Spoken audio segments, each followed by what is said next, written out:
Après que Pierre eut confessé « Tu es le Christ, le Fils du Dieu vivant », le Seigneur répondit « Tu es bien heureux, Simon Bar-Jonas. » Simon, c'est Pierre. Bar signifie fils. Et Bar-Jonas, bien sûr, veut dire le fils de Jonas. Le Seigneur mentionne son nom et dit « Tu es béni ». Il cite même le nom de son père.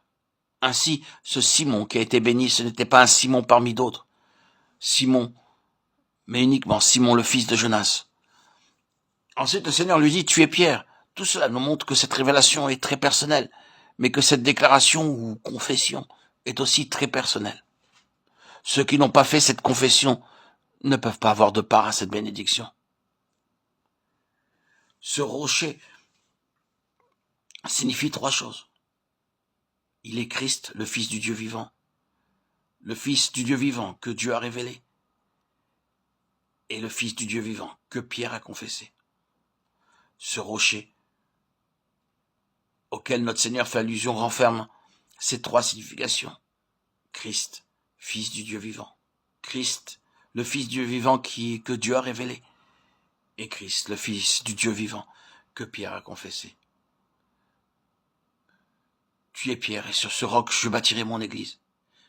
Pierre, en grec, Pétros signifie une petite pierre, tandis que roc, Pétra, suggère quelque chose de massif, formé de roche. L'usage que fait notre Seigneur de ces deux termes est significatif. Il voulait dire ceci.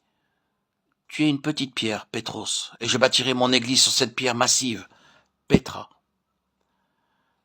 Le fondement de l'église, c'est Christ lui-même. Christ est semblable à un roc massif sur lequel est édifiée l'église. Tu es Pierre signifie toi, Pierre. Tu es une petite pierre, et cependant, tu auras une part en Christ. Nous pouvons voir dans ces choses que le Seigneur a besoin de nombreuses petites pierres pour bâtir son église. Ce rocher est une pierre massive, la pierre de la fondation. Il n'y a qu'une seule pierre de fondation, mais il y a beaucoup de petites pierres pour la construction. Le fondement de l'église, c'est Christ lui-même, et l'église est édifiée sur Christ. Cette construction se poursuit encore aujourd'hui.